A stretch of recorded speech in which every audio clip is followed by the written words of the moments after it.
The first snowflake hit Natalie Foster's cheek, just as her horse went lame, and she knew with a sinking certainty that she was going to die out here in the Wyoming wilderness. It was November 1882, and the sky had turned the color of old pewter, pressing down on the endless rolling prairie with the weight of everything she had been running from. She dismounted carefully, her hands trembling inside her thin gloves as she examined the mare's front left leg. The swelling was obvious even through her tears of frustration and fear. "Please," she whispered to the horse, to God, to anyone who might be listening. "Please, not now." The wind picked up, howling across the empty grassland with a sound like 1,000 ghosts, and the snow began to fall in earnest. Natalie looked around desperately, seeing nothing but white in every direction. She had left Florence that morning before dawn, too afraid to stay another day in the boarding house where her stepfather's telegram had finally found her. He was coming for her. After 2 years of running, hiding, working any job she could find, he had tracked her down. The bruises he had given her before she fled had long since faded, but the memory of his rage, his possessiveness, his insistence that her dead mother's money was rightfully his to control, remained as fresh as yesterday. So she had saddled the mare she had purchased with her last savings and headed west, toward Laramie, toward anywhere. She had not counted on the early blizzard, had not checked the weather signs the way someone born to this country would have. She was a Philadelphia girl, raised in parlors and gardens, utterly unprepared for the harsh realities of the Wyoming territory. The mare whickered softly, and Natalie pressed her face against the horse's neck, fighting back sobs. She could not stay here. The temperature was dropping rapidly, and already she could barely feel her toes in her inadequate boots. She grabbed the reins and began to walk, leading the limping horse, praying that she would find shelter before the storm swallowed her completely. Time became meaningless. She walked until her legs burned, until her face felt frozen, until she could not remember what warmth felt like. The snow fell so thickly that she could barely see 5 feet ahead. She stumbled over hidden rocks, fell twice into drifts, and kept going only because stopping meant death. Then, like a miracle conjured from her desperate prayers, she saw a light. It wavered in the distance, a warm golden glow that seemed impossible in all this white and cold. Natalie staggered toward it, pulling the reluctant mare behind her, and slowly the light resolved into a window, and the window into a house, and the house into a ranch with a sturdy barn and fences that spoke of careful maintenance and pride in ownership. She made it to the porch before her legs gave out entirely. She collapsed against the wooden door, managed to raise one frozen fist, and knocked weakly. Then darkness crept in at the edges of her vision, and she knew nothing more. Preston Dalton had been watching the storm roll in all afternoon with a mixture of respect and resignation. He had weathered 30 winters in Wyoming, having been born right here on this ranch that his father had carved out of raw wilderness. At 29 years old, he knew the land's moods as well as he knew his own face in the mirror. This was going to be a bad one, the kind of blizzard that old-timers still talked about years later. He had already secured the cattle in the near pasture, made sure the horses were safe in the barn, and laid in enough firewood to last a week if necessary. His ranch hands, Tom and Miguel, had headed into Florence yesterday to wait out the storm at the saloon. Preston preferred his own company and the solid walls of the house his father had built with Wyoming timber and stubborn determination. He was stoking the fire when he heard it, a sound so faint he almost missed it beneath the howl of the wind, a knock at his door. Preston's hand went instinctively to the rifle mounted above the mantel, then he forced himself to relax. No one dangerous was out in this weather by choice. He crossed to the door and opened it, and nearly stumbled backward when a woman's body fell across the threshold. "Good Lord," he breathed, dropping to his knees beside her. She was covered in snow, her lips blue, her face pale as death. He put his fingers to her throat and felt a pulse, weak but steady. Relief flooded through him, followed immediately by urgency. Preston scooped her into his arms, surprised by how light she was, and kicked the door shut behind him. He carried her to the sofa nearest the fire and began working quickly, removing her snow-caked coat, her wet gloves, her frozen boots. Her feet were white with cold, and he rubbed them gently, trying to restore circulation without causing damage. He had seen frostbite before, had known men who lost fingers and toes to winter's cruelty. The woman moaned softly, and her eyelids fluttered. Preston grabbed the quilt from the back of the sofa and wrapped her in it, then hurried to the kitchen to heat water for tea. When he returned, her eyes were open, brown and wide, and filled with confusion and fear. "Easy," he said softly, setting down the kettle. "You are safe. My name is Preston Dalton. This is my ranch. You collapsed at my door." She tried to speak, but her teeth were chattering too hard. Preston knelt beside the sofa and held the cup of hot tea to her lips. She drank gratefully, her frozen hands coming up to grip the cup. He let her hold it, watching as color slowly returned to her cheeks. "Thank you," she finally managed to whisper. Her voice was cultured Eastern. "I thought I was going to die." "You nearly did," Preston said honestly. "What in God's name were you doing out in that storm?" Tears filled her eyes and she looked away. "Running." Something in the way she said it, the shame and fear and exhaustion in that single word, made Preston's chest tighten. He had never been one to pry into other people's business, but he found himself wanting to know her story, wanting to erase whatever had put that haunted look in her eyes. "Well, you are not running anymore," he said quietly. "Not tonight, anyway. That storm is going to last at least a day, maybe more. You are welcome to stay here as long as you need." She looked at him then, really looked at him, and Preston felt something shift in the air between them. Her eyes were the color of rich earth, framed by dark lashes still clumped with melting snow. Her hair, plastered wet to her head, was black as a raven's wing.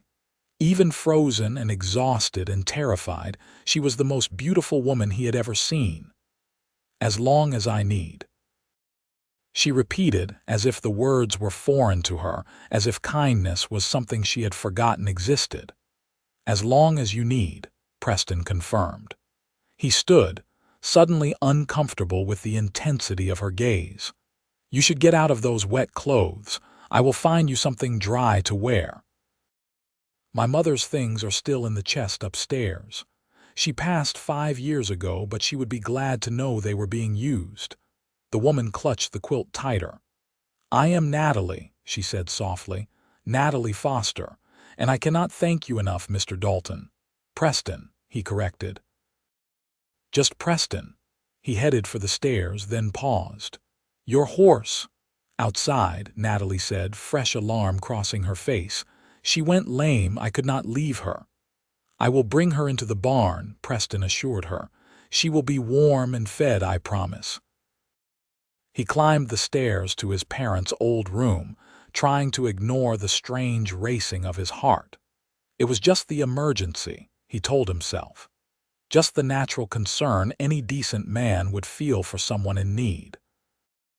But when he came back downstairs carrying his mother's old wool dress and flannel nightgown, and saw Natalie sitting by his fire wrapped in his quilt, something in his chest recognized a truth his mind was not yet ready to accept.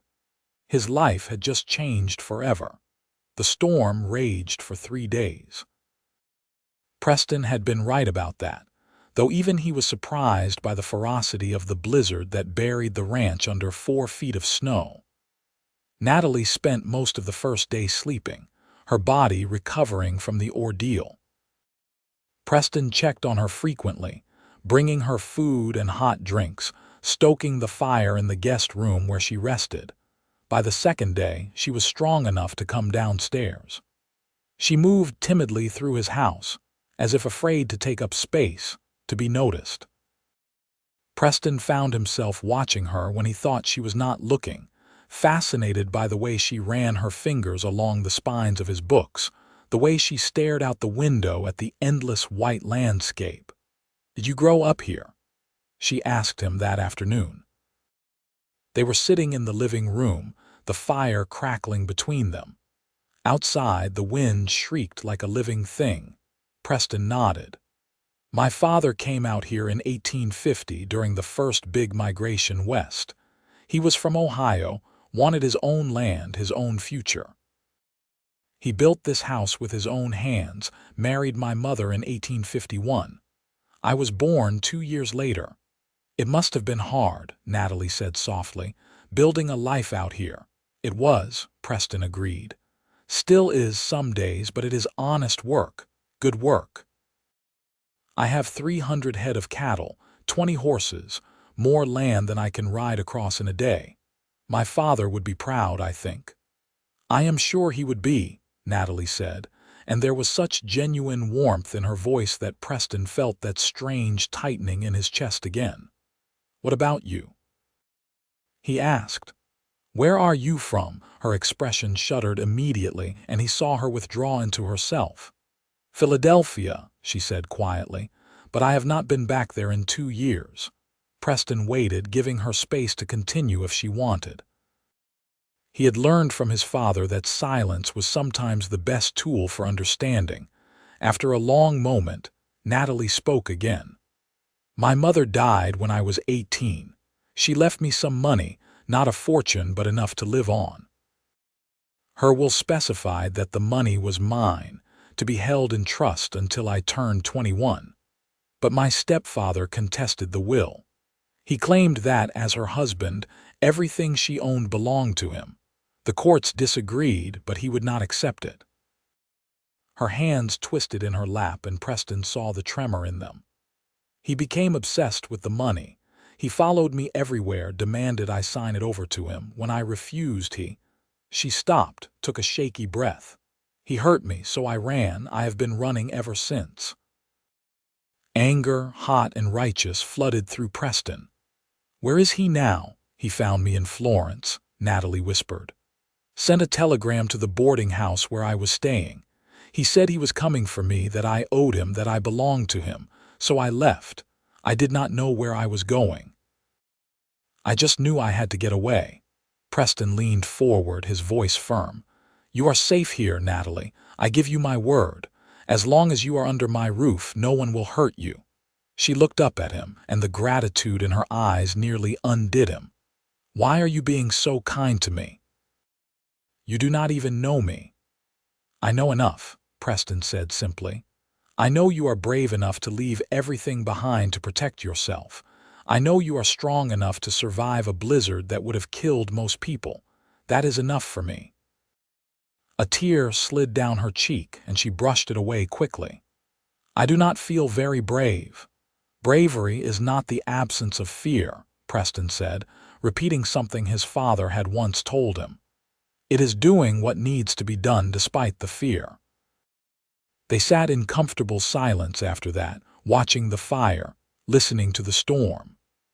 Preston found himself stealing glances at her, noticing the way the firelight caught in her dark hair, the delicate curve of her jaw, the sad tilt of her mouth. He wanted to make her smile, he realized.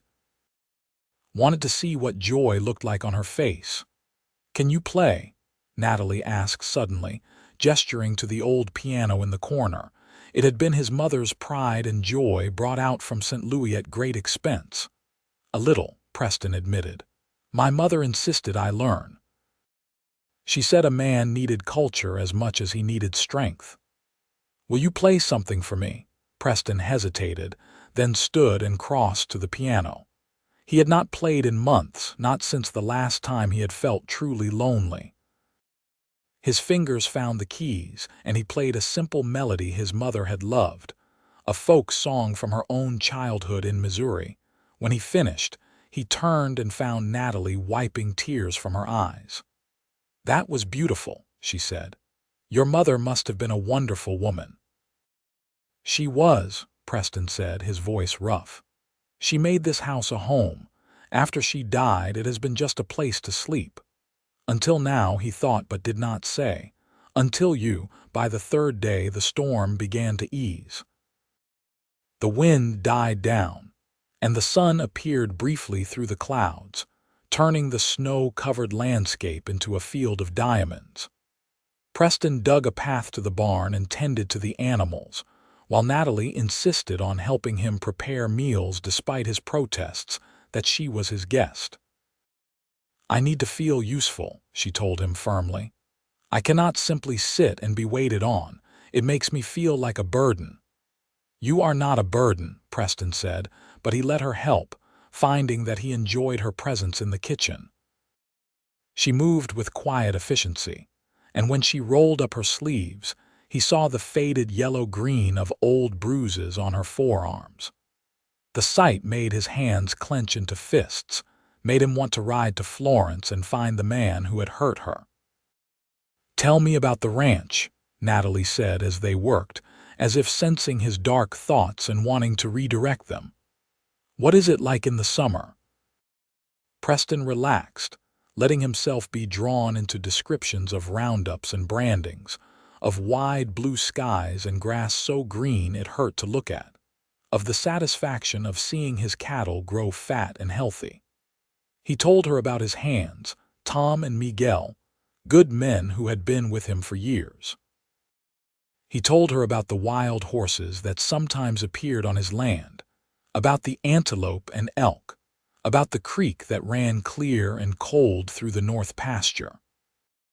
And Natalie listened with an attention that made him feel like everything he said mattered, like his life and experiences were worthy of being heard.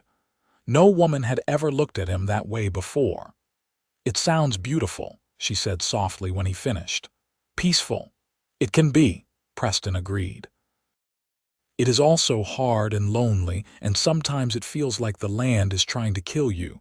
But it is mine. It is home." "I have never had that," Natalie admitted. "A place that felt like home. My mother's house in Philadelphia never felt right after she died. Everywhere I have gone since has been temporary, borrowed. I have never belonged anywhere." "Maybe you could belong here," Preston said before he could stop himself. The words hung in the air between them, heavy with implication. Natalie's eyes widened and color rose in her cheeks. "Preston, I could not impose on you any longer than necessary. Once the snow clears enough, I should leave, find work in Laramie or somewhere further west." "And what happens when your stepfather finds you again?" Preston asked quietly. "Will you just keep running forever? What choice do I have?" Natalie's voice broke. "I cannot fight him. I have no money left for lawyers, no family to help me. All I can do is run." "Or you could stay," Preston said. His heart was pounding now, but he pressed forward. "Stay here. Work for me if that makes you feel better about it." "I could use help with the books, with the household tasks. Tom and Miguel are good ranch hands, but they are terrible cooks and the house is falling into disrepair.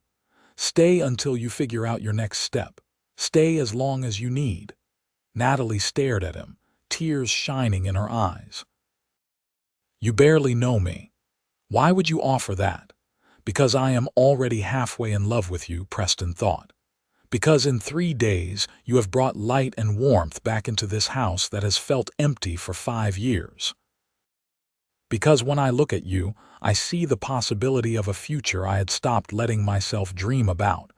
But he could not say any of that. It was too soon, too much. So instead he said, "Because everyone deserves a safe place to land. Because you are clearly a good person who has been dealt a bad hand. Because I have more space than I need and you need space. It is that simple." It was not that simple, and they both knew it. But Natalie nodded slowly, fresh tears spilling down her cheeks. "Just until I figure out what to do next," she whispered. "Just until spring, maybe." As long as you need, Preston repeated, and he knew that he would gladly give her forever if she wanted it. The days began to develop a rhythm. Preston rose before dawn to tend the animals, and Natalie would have coffee waiting for him when he came back in, stamping snow from his boots. They would eat breakfast together, companionable in the early morning quiet. Then Preston would head back out to work while Natalie cleaned the house and started preparations for the midday meal. In the afternoons, they often sat together in the living room, reading or talking. Preston taught her to play poker, and she taught him a card game from her childhood. She was sharp and quick-witted, and he loved the way her eyes lit up when she won, the rare smile that transformed her whole face. In the evenings after supper, they would sit by the fire and talk for hours. Natalie told him about her mother, a gentle woman who had loved poetry and music. She told him about her childhood in Philadelphia, about lessons in watercolors and French, about the life that had been stolen from her when her mother remarried.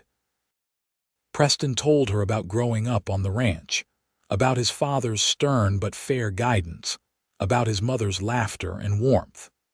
He told her about the loneliness that had crept in after his parents died, about working dawn to dusk just to avoid the silence of an empty house. "Do you ever think about marriage?" Natalie asked him one evening and then immediately looked horrified with herself. "I am sorry, that was too personal, I should not have asked." But Preston found he did not mind. "I think about it sometimes," he admitted. "But there are not many unmarried women out here, and the few that exist want men with more polish than I have. I am rough around the edges, better with horses than people. Most women take one look at this isolated ranch and imagine themselves going crazy from boredom and loneliness." "I think this place is wonderful," Natalie said softly. "I have never felt so peaceful." Their eyes met, and Preston felt that now familiar jolt of connection. It was growing stronger every day, this thing between them. He saw the way she watched him when she thought he was not looking. He noticed how she found excuses to be near him, how her hand would brush his when they passed dishes at meals. He knew she felt it too, this pull, this recognition. But he also saw the fear in her eyes sometimes, the way she would suddenly withdraw as if remembering something painful. He knew she was not ready, might never be ready. So he kept his feelings locked away and told himself to be content with her presence, with her laughter, with the way she had brought his house back to life. 2 weeks after Natalie's arrival, Tom and Miguel finally made it back from Florence. The snow had been too deep for travel, but now a path had been cleared between the ranch and town. The two men were surprised to find Natalie there, but Preston's firm "she is staying" was enough to stop any questions. Tom, a weathered man in his 50s with kind eyes, tipped his hat to Natalie.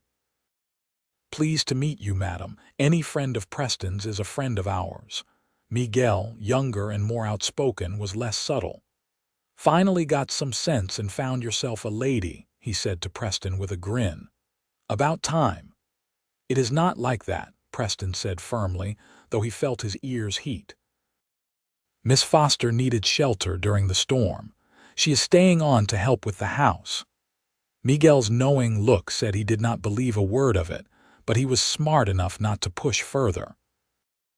The men headed to the bunkhouse to settle back in, and Preston turned to find Natalie watching him with an unreadable expression. "I am sorry," he said. "Miguel means well, but he has no filter." "It is all right," Natalie said quietly. "I understand how it looks. Does it bother you?"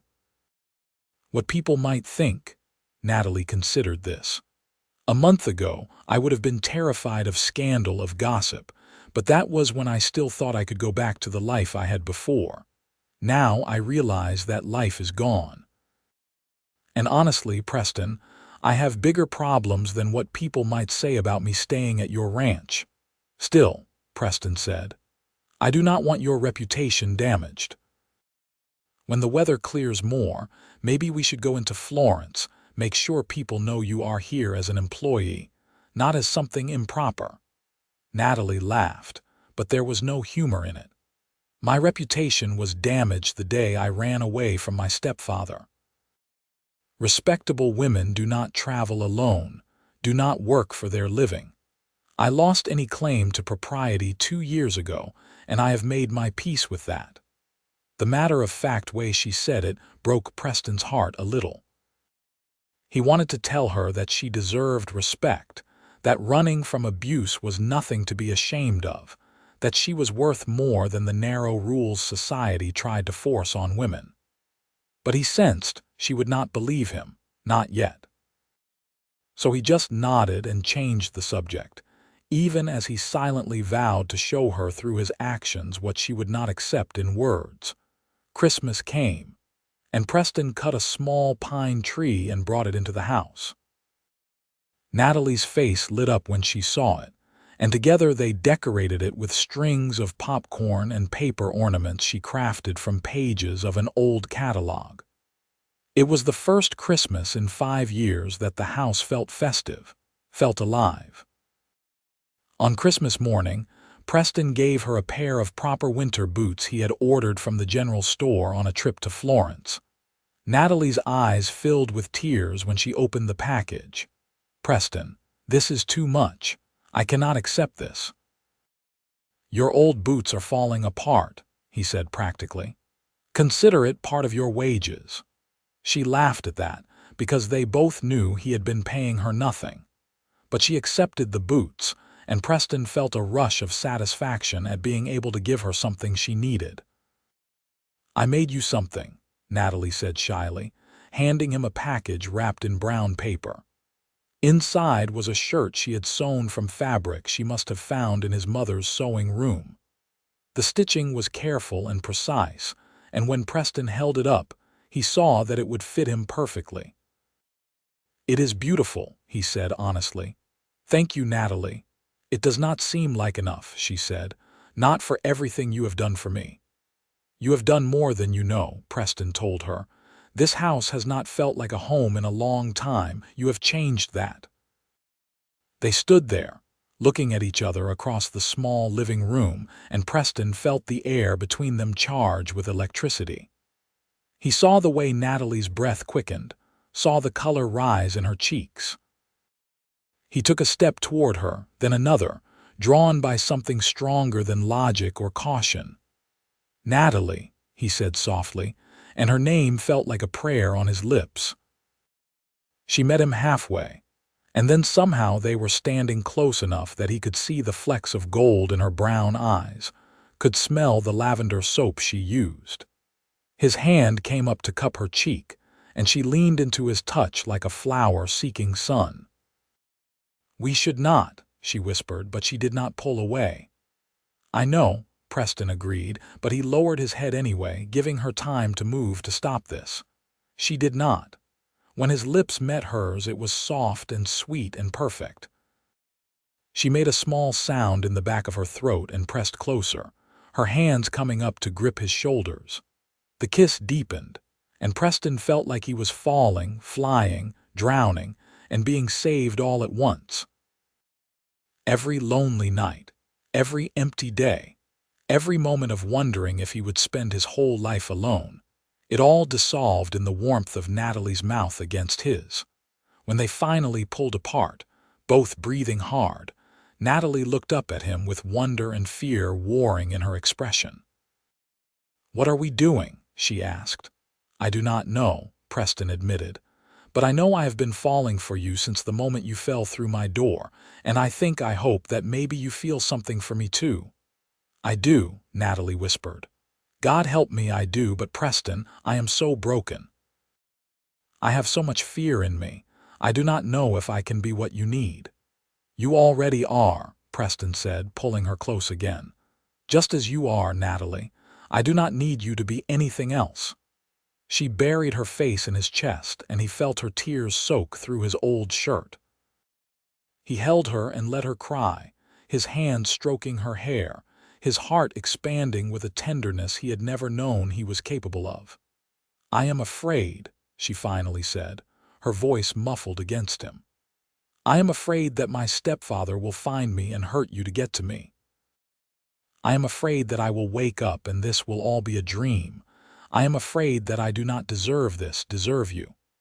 "Let me worry about your stepfather," Preston said firmly. "As for the rest, we will figure it out together. I am afraid too, Natalie. Afraid of caring this much, afraid of losing you. But I think you are worth the fear." She pulled back to look at him, and for the first time since he had met her, he saw hope in her eyes instead of just fear. "You really want me to stay, not just as an employee, but as something more?" "I want you to stay forever," Preston said, the words rushing out before he could second-guess them.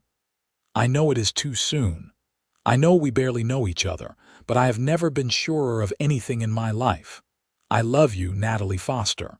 I think I have loved you since the first moment I saw you." Fresh tears spilled down her cheeks, but she was smiling now. "I love you too," she said, the words trembling but certain.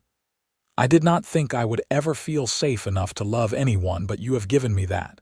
You have given me everything." Preston kissed her again, and this time there was no hesitation, no holding back. They stood wrapped in each other's arms in front of the Christmas tree they had decorated together, and Preston felt a peace settle over him that he had never known before. He had found his home, and it was not just this house or this land. It was her. It would always be her. The winter deepened, and with it, Preston and Natalie's relationship grew. They were cautious about it around Tom and Miguel, maintaining propriety during the day, but in the evenings when the hands had retired to the bunkhouse, they would sit close by the fire, her head on his shoulder, his arm around her waist. They talked about everything and nothing. Natalie told him her dreams, the ones she had given up on and the new ones forming in the safety of his presence. She wanted to feel useful, to contribute to the world in some way. She had always loved children, had thought about teaching before her life fell apart. "Florence needs a school teacher," Preston mentioned. "The last one left to get married in Cheyenne, and the children have been without proper education for months." Natalie's eyes lit up. "Do you think they would consider me, even without formal training?" "You can read and write better than most people in the territory," Preston said. "You know literature and mathematics and history. You would be perfect for it." "But my past," Natalie said, the fear creeping back. "If they knew I was unmarried and living at your ranch, they might not approve." Preston was quiet for a moment, then said carefully, "We could change that. The unmarried part, I mean." Natalie's head whipped up to look at him. "What?" Preston's heart was hammering, but he pressed on. "Marry me, Natalie. Not because of what people think, but because I love you and I want to spend every day of the rest of my life with you. Marry me because you love me and this feels right and good. Marry me because we make each other happy." "Preston," Natalie breathed, tears already streaming down her face. "Are you sure? It has only been 2 months." "I have never been more sure of anything," Preston said. He took her hands in his, gripping them tightly. "I know it is fast. I know we still have things to learn about each other. But I also know that what we have is real and rare and worth holding on to with both hands. Say yes, Natalie. Please say yes." "Yes," she whispered, then louder, laughing through her tears. "Yes, yes, 1,000 times yes." Preston pulled her into his arms and kissed her with all the love and joy and relief coursing through him. They were getting married. She was going to be his wife. The lonely cowboy and the runaway girl finding home in each other. They were married in early February in the small church in Florence. Tom and Miguel stood as witnesses, along with Mrs. Henderson, who ran the boarding house where Natalie had stayed and who had become something of a friend. The preacher, Reverend Walsh, was kind and did not pry into Natalie's past beyond confirming she was free to marry. Natalie wore a dress that had been Preston's mother's wedding dress, altered to fit her smaller frame. Preston wore the new shirt she had made him for Christmas and his best trousers. The ceremony was simple but heartfelt, and when Preston slipped a gold band onto Natalie's finger and the reverend pronounced them man and wife, Preston felt tears prick his own eyes. "You may kiss your bride," Reverend Walsh said with a smile, and Preston did, gently and reverently, acutely aware that he was now responsible for this precious woman's happiness and safety. They held a small reception at the ranch, and Mrs. Henderson brought a cake she had baked. Tom played his fiddle, and Miguel sang surprisingly beautiful songs in Spanish. Natalie laughed more than Preston had ever heard her laugh, and when she looked at him, her eyes were full of love and trust that made him feel 10 feet tall.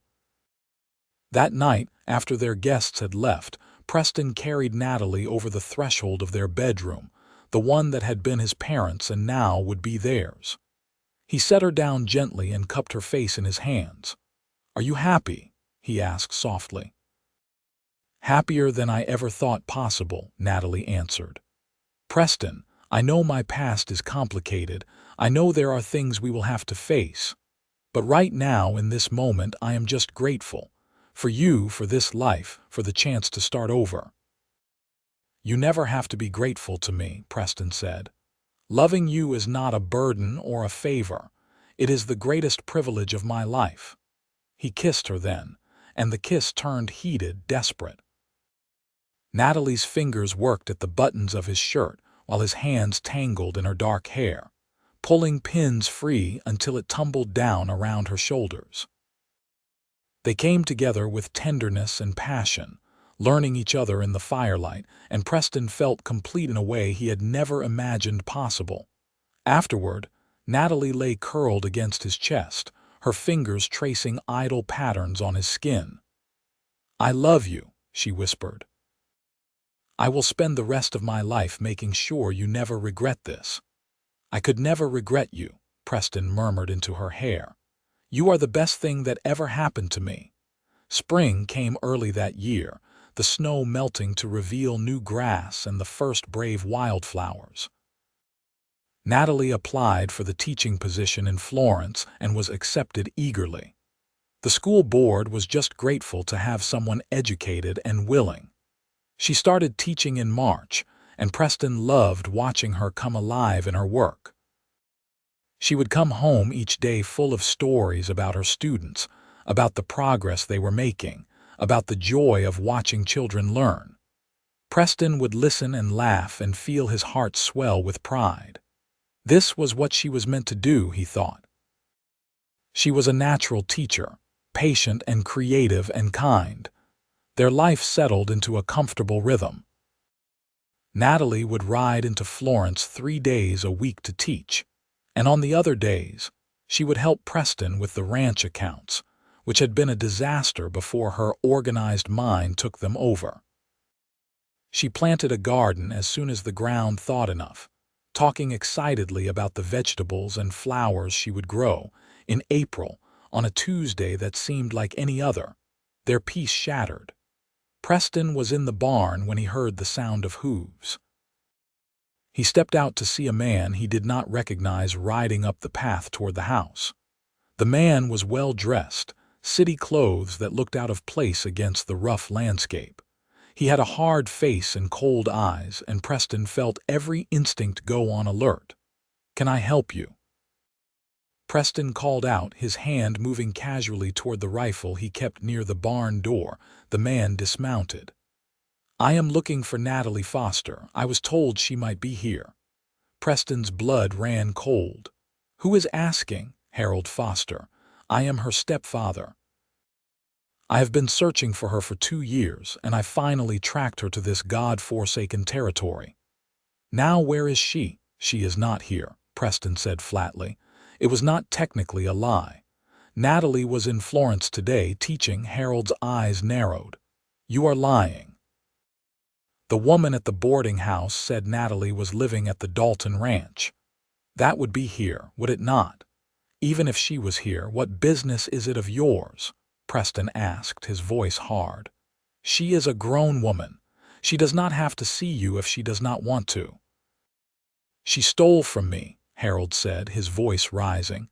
"That money was mine by right. Her mother was my wife. Everything my wife owned became mine when we married. Natalie had no right to run off with it."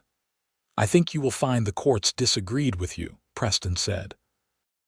"And even if they had not, Natalie does not have the money anymore. She spent it surviving these past 2 years, so you have wasted a trip."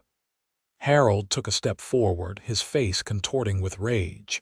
"That money is mine, and Natalie is mine too. She has embarrassed me, made me look like a fool. I will find her, and when I do, she will pay for what she has done." Preston moved then, crossing the distance between them in 3 long strides. He was a tall man, broad from years of ranch work, and he used every inch of his size to intimidate. He got right in Harold's face, his voice low and deadly serious. "Let me make something very clear to you, Harold. Natalie is not yours. She never was. She is my wife, and she is under my protection. If you come near her, if you so much as speak her name again, I will make sure you regret it. Do you understand me?" Harold's eyes widened, then filled with calculation. "Your wife, how convenient. Did she marry you to hide from me? Does she know what a pathetic backwater life she has trapped herself in, or is she still pretending to be happy?" Preston's fist connected with Harold's jaw before he made a conscious decision to hit him. The older man staggered backward, blood spurting from his lip. Preston stood over him, every muscle tense with barely controlled rage. "Get off my land," he said quietly. "And if I ever see you again, I will not stop at one punch. Natalie is safe and happy and loved, and you have no place in her life. Go back east and leave her alone." Harold scrambled to his feet, clutching his jaw. "This is not over," he spat. "That money is mine. I will find a way to get it." "There is no money," Preston repeated. "And even if there was, it would be Natalie's, not yours. Now get out before I have the sheriff arrest you for trespassing." Harold mounted his horse, throwing one last venomous look at Preston. "She will tire of you eventually," he said. "This rustic life, this isolation, she is meant for better things. When she realizes that, she will come crawling back, begging for my help." "You do not know her at all," Preston said with certainty. "You never did. That is why she ran. Now go." Harold wheeled his horse around and galloped away, and Preston stood there watching until he was out of sight.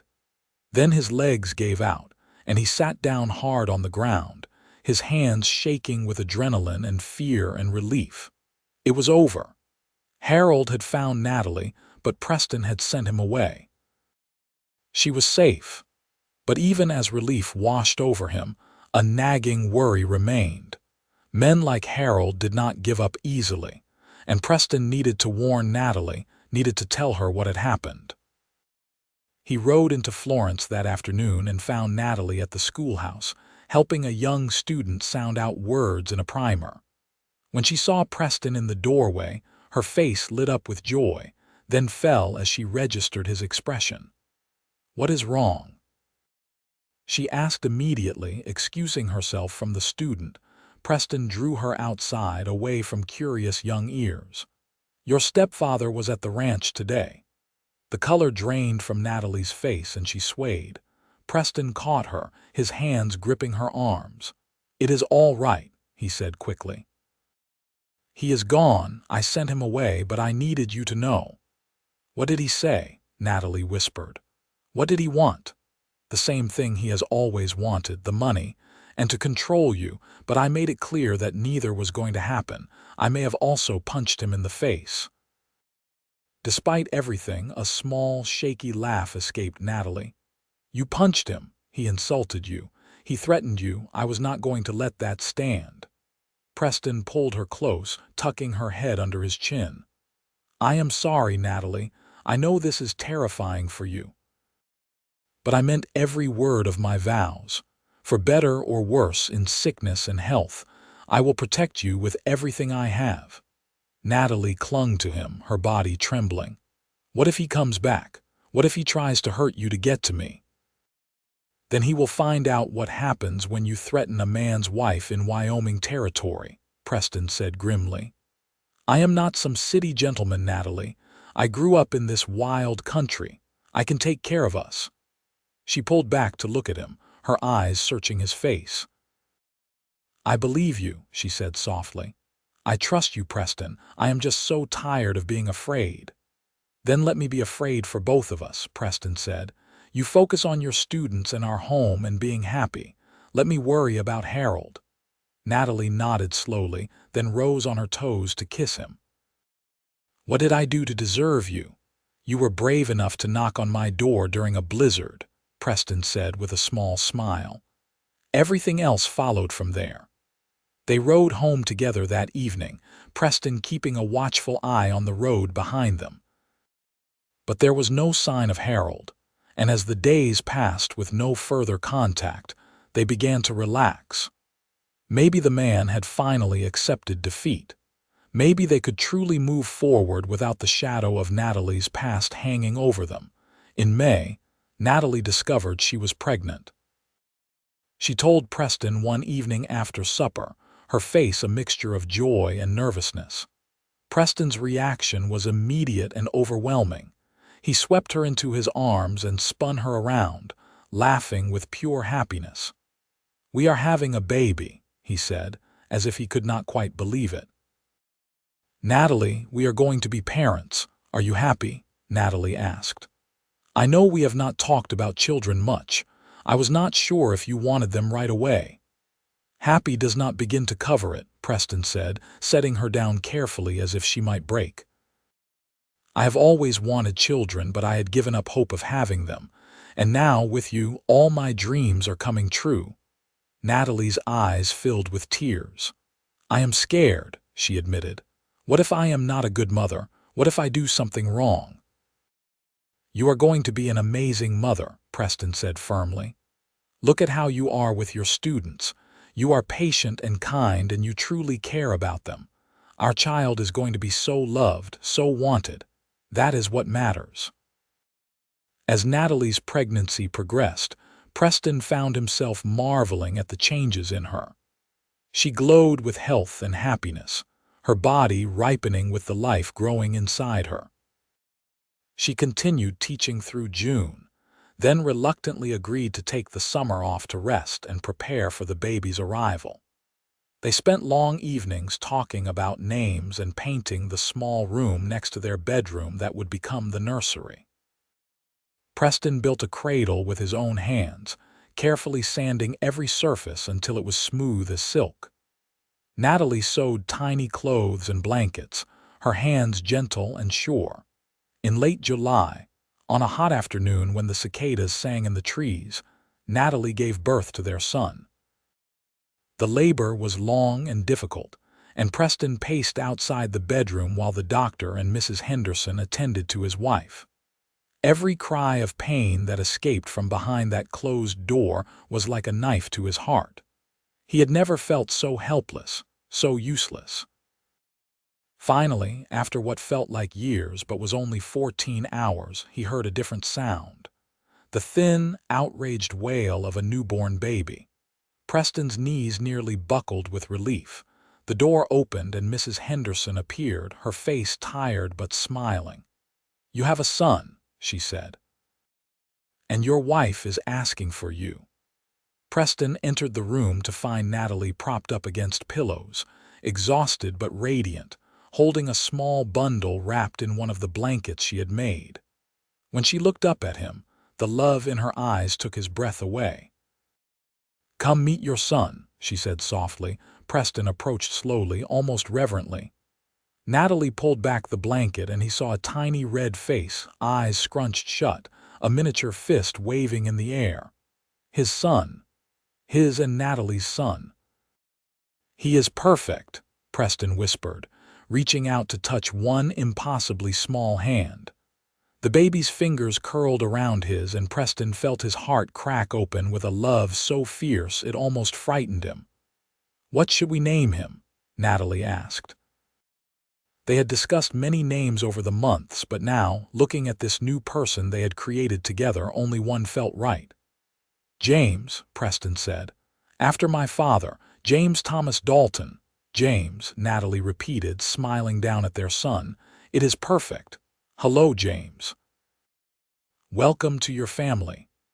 The baby's eyes opened then, dark and unfocused but seeming to look right at them. Preston sat carefully on the edge of the bed and put his arm around Natalie, the three of them forming a small, perfect circle. Thank you, he said to Natalie. For this, for him, for everything. You have given me a family, Natalie. I will never be able to repay you for that. You already have, Natalie said, leaning her head against his shoulder. You saved my life, Preston. You gave me love and safety and a home. Everything good in my life now comes from you. From us, Preston corrected. We did this together. We built this together, and we are going to raise this boy together, and we are going to be so happy, and they were. The first few months with a newborn were exhausting and sometimes overwhelming, but also filled with joy. Preston learned to change diapers and warm bottles when Natalie was too tired. He would walk the floor at night with James when the baby was fussy, singing the old songs his mother had sung to him. Natalie learned to function on little sleep, to trust her instincts as a mother, to accept help when it was offered. Tom and Miguel doted on the baby, taking turns riding into Florence to bring back supplies and gifts. Mrs. Henderson visited regularly, bringing food and advice and her own steady, calming presence. Natalie's students made cards and drawings for James, which she hung in the nursery. By the time James was 6 months old, crawling and babbling and charming everyone who met him, Preston could hardly remember what life had been like before. The ranch thrived, his herd growing, his reputation as a fair and honest rancher spreading. Natalie went back to teaching part-time, bringing James with her to the schoolhouse where the older children took turns entertaining him while their teacher worked. It was a good life, a full life, and Preston thanked God every day for the blizzard that had brought Natalie to his door. Then, on a cold November day almost exactly 2 years after Natalie's arrival, a letter came. It was addressed to Natalie, and the handwriting on the envelope made her face go white. With shaking hands, she opened it and read, and then she looked up at Preston with devastated eyes. "He is dead," she said quietly. "Harold is dead." Preston crossed to her immediately, taking the letter from her trembling hands. It was from a lawyer in Philadelphia, informing Natalie that Harold Foster had died of a heart condition. As his sole living relative, she was entitled to his estate, which included the disputed money from her mother's inheritance that Harold had fought so hard to claim. "You are free," Preston said, wrapping his arms around her. "Natalie, you are finally free." She burst into tears, but they were not tears of grief. They were tears of relief, of release, of finally being able to let go of the fear that had haunted her for so long. "I do not want his money," she said when she could speak. "I do not want anything from him." "Then we will donate it," Preston suggested. "We could help build a real school in Florence or fund scholarships for children who cannot afford an education. We could turn his legacy into something good." Natalie pulled back to look at him, wonder in her eyes. "How do you always know exactly what to say?" "Because I know you," Preston said simply. "And I know that you are good and kind and you always try to do the right thing. It is one of the many reasons I love you." They used Harold's money to build a proper schoolhouse in Florence, with desks and books and supplies that Natalie had only dreamed of. They set up a fund to help families who could not afford to send their children to school. They turned the bitter legacy of a cruel man into something that would help others for generations to come. And they moved forward with their lives, free at last from the shadow of the past. When James was 2 years old, Natalie became pregnant again. This time, the pregnancy was easier, and when she went into labor on a spring morning, the birth was quick and relatively painless. They welcomed a daughter, whom they named Sarah after Preston's mother. Sarah was a calm baby, content to watch the world with her father's steady gray eyes. James adored his little sister, bringing her toys and trying to make her laugh. The house was full of noise and laughter and the controlled chaos that comes with young children, and Preston had never been happier. On their 5th wedding anniversary, Preston and Natalie left the children with Mrs. Henderson and rode out to the place where Natalie's horse had first gone lame, where her desperate flight had ended and her new life had begun. "Do you ever regret it?" Preston asked as they stood looking out over the prairie. "This life, I mean. It is so different from what you were raised for." Natalie turned to him and her smile was radiant. "Not for a single moment," she said. "Preston, that night when I knocked on your door, I was running from my past. But what I found was my future. Every day with you is a gift. This ranch, our children, the work we do together, it is everything I never knew I wanted." "I used to think I was content," Preston admitted. "I had my land, my work, my routine, but I was just existing, not truly living. You taught me what it means to be alive, Natalie. You taught me what love really is." She reached up to cup his face, her touch gentle. "We taught each other," she said. "And we are still teaching each other every day." Preston kissed her then, long and deep, pouring all his love and gratitude into it. When they finally pulled apart, both breathing hard, he rested his forehead against hers. "5 years," he murmured. "It feels like forever and no time at all." "Here is to 50 more," Natalie said. "At least." They rode back to the ranch hand in hand, their horses walking side by side, and Preston felt a contentment so profound it was almost painful. This was his life. This woman, these children, this land. Everything he needed, everything he had ever wanted, was right here. The years passed in a blur of seasons and milestones. James started school under his mother's tutelage and showed an early aptitude for reading and mathematics. Sarah grew into a spirited child who was more comfortable in the barn with the horses than in the house. Preston taught both children to ride, to respect the land, to value hard work and honesty. When James was 8 and Sarah was 6, Natalie became pregnant one final time. The pregnancy was unexpected but welcomed, and in the winter of 1891, they welcomed another son, whom they named Thomas after Preston's faithful ranch hand who had become like an uncle to their children. Tom himself was aging now, his hair gone white, but he was still spry enough to teach young Thomas the same skills he had taught Thomas's father years ago. Miguel had married a woman from Florence and had children of his own, but he still worked at the Dalton ranch and still sang his beautiful Spanish songs at every celebration. Preston turned 40, then 45. His hair started to gray at the temples, and lines appeared around his eyes from years of squinting into the sun. But he was still strong, still capable, and still deeply in love with his wife. Natalie grew into her role as mother and teacher and rancher's wife with grace and confidence. The timid, frightened woman who had appeared on Preston's doorstep was long gone, replaced by someone strong and sure of herself. She expanded the school program in Florence, bringing in more teachers and more resources. She wrote letters to lawmakers advocating for better education funding. She became known throughout the territory as someone who fought for children and families. Their marriage remained strong through the challenges of raising children, running a ranch, and building a life together.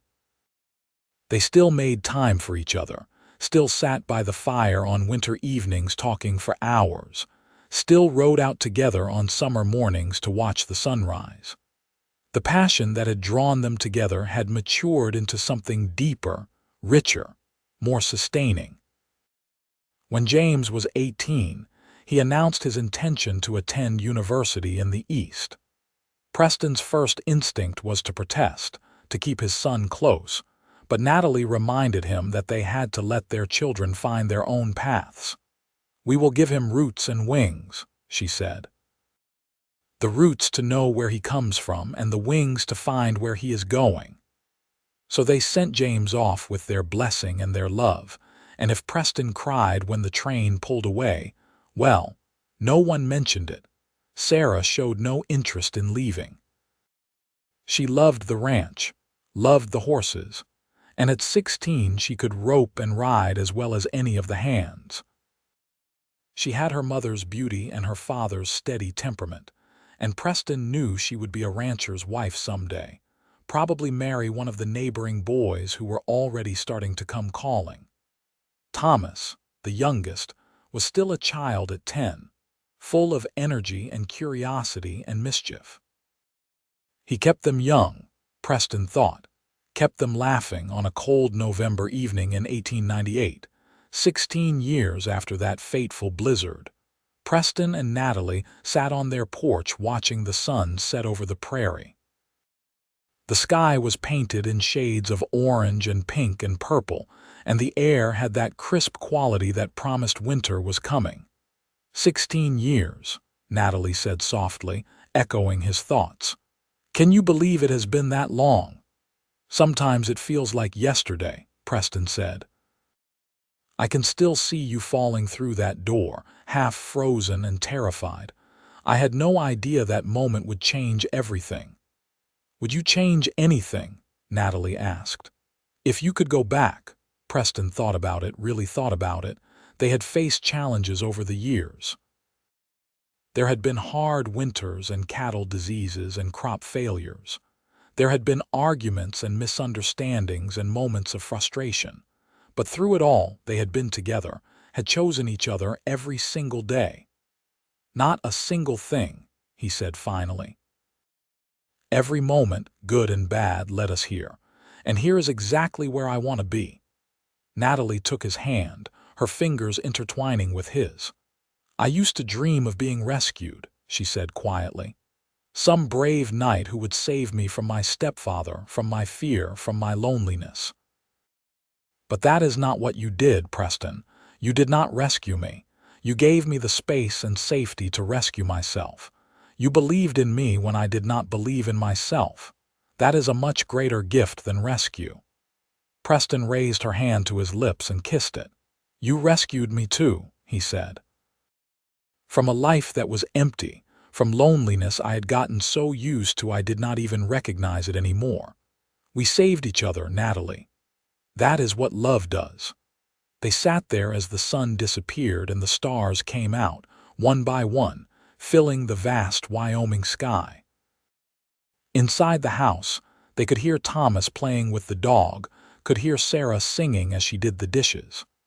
Later, James would write from university, telling them about his classes and his friends and his dreams for the future. Their children, their family, the life they had built together.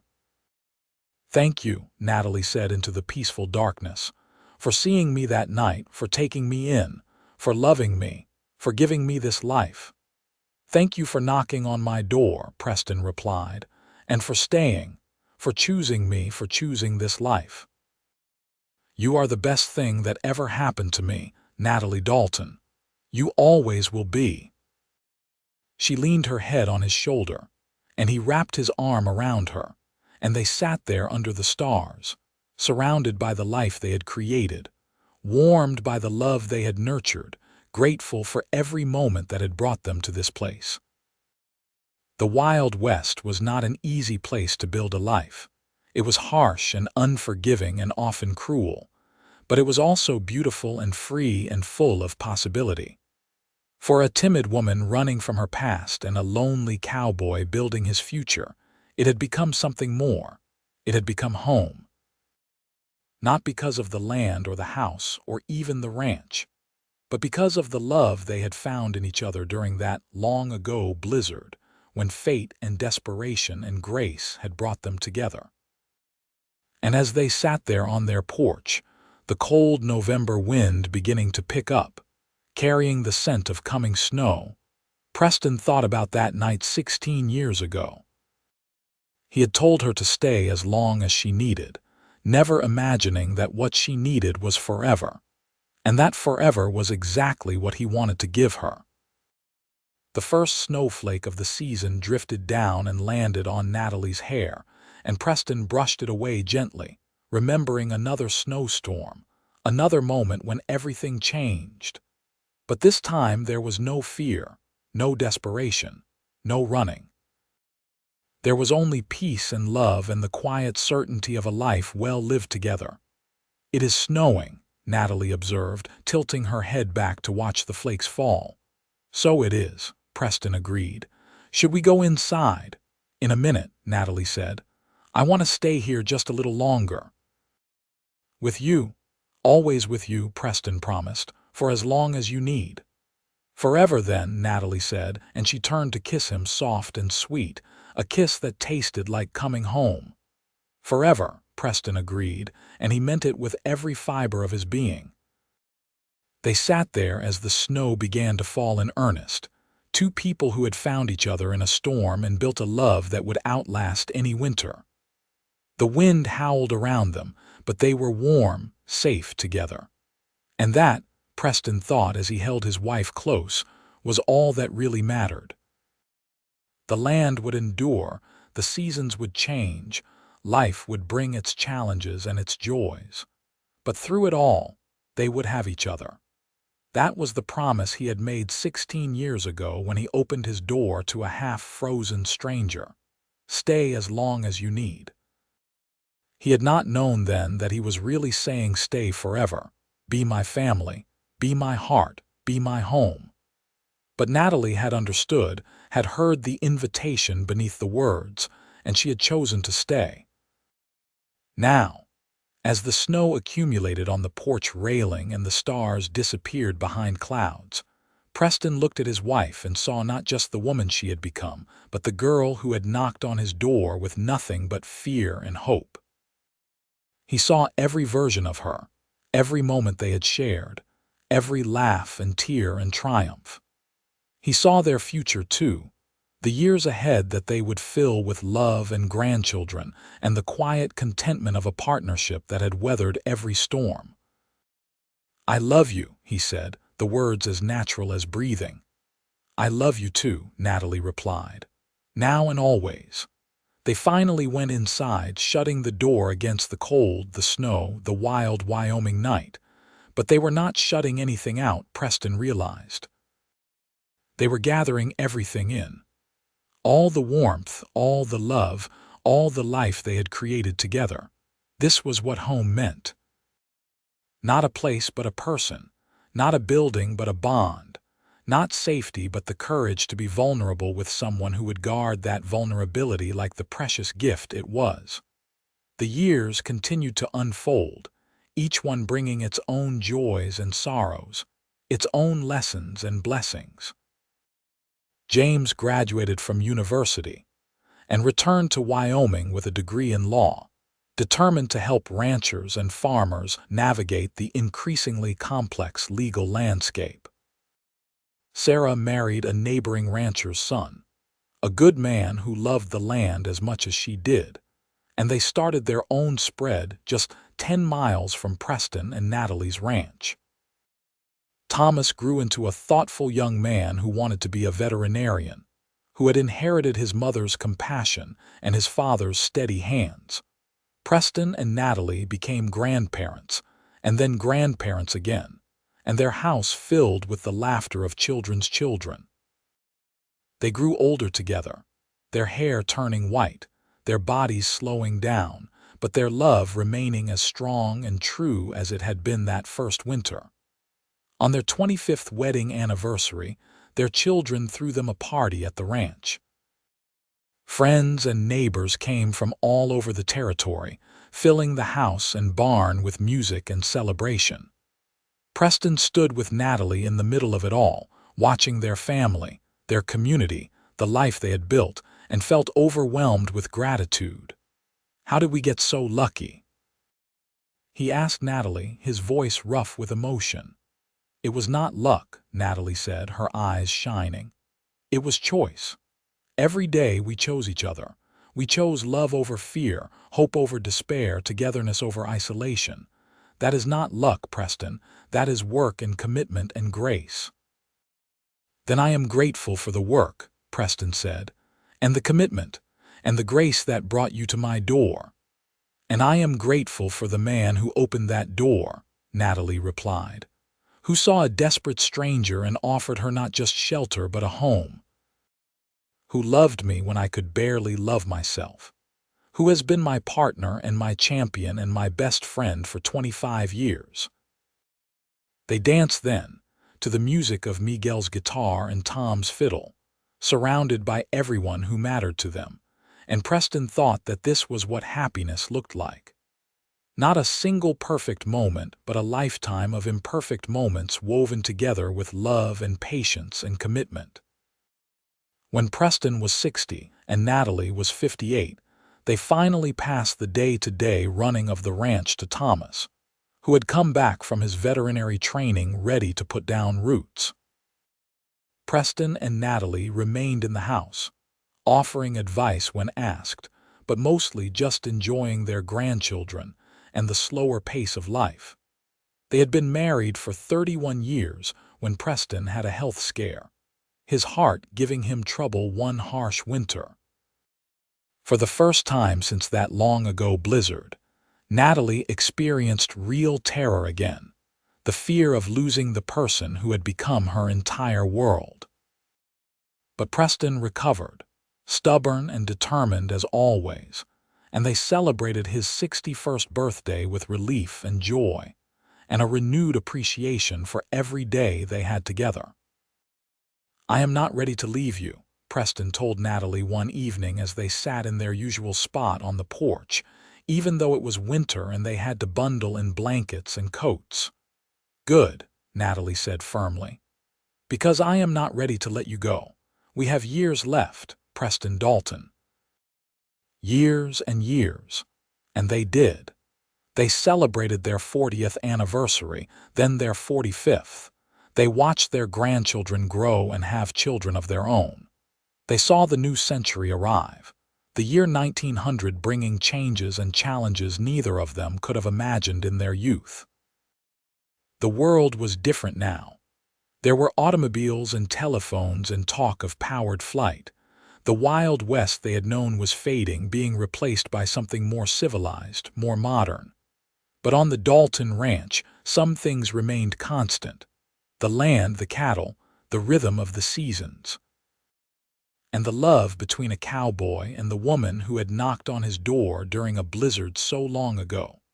Preston was 74, and Natalie was 72, when they took their last ride together across the prairie. It was a beautiful spring morning, the kind they both loved best, and they rode to the spot where Natalie's horse had first gone lame, where her flight had ended and her new life had begun. 51 years, Preston said, looking out over the land he had spent his whole life working. We have been together 51 years. Best 51 years of my life, Natalie said, and her smile was as bright as it had been when she was 21 and newly married. Mine too, Preston agreed.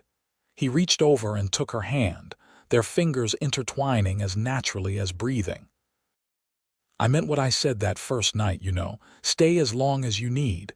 I meant forever, even if I did not know it yet. I knew, Natalie said softly. Or at least I hoped. And my hope was rewarded with a lifetime of love. What more could anyone ask for?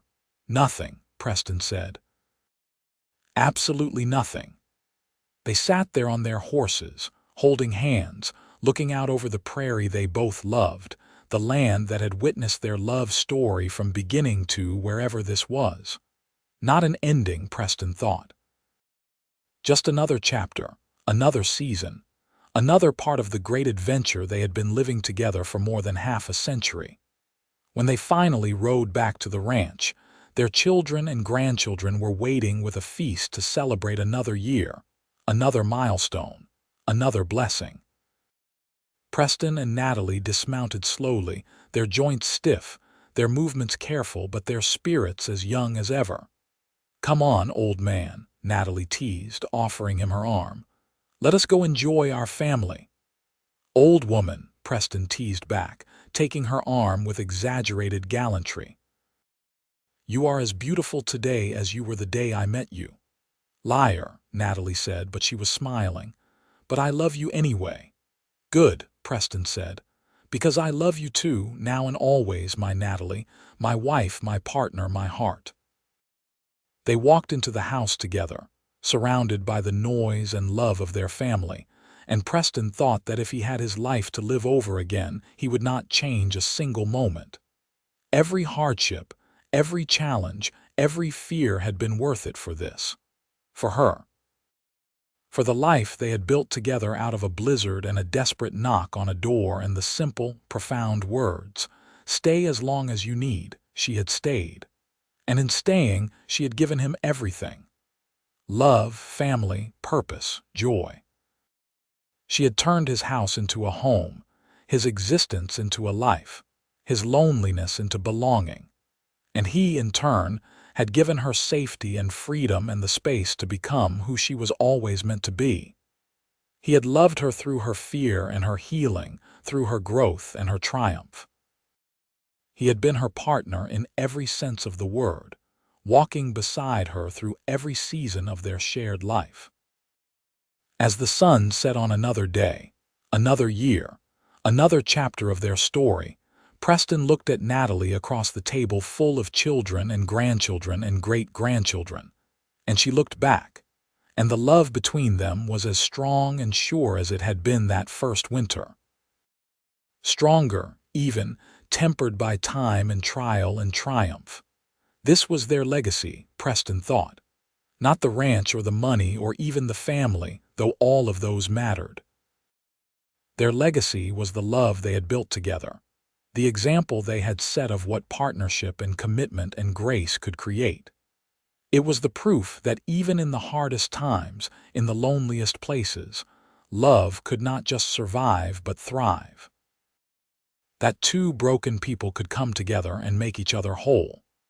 That a blizzard could be the beginning of something beautiful instead of the end of everything.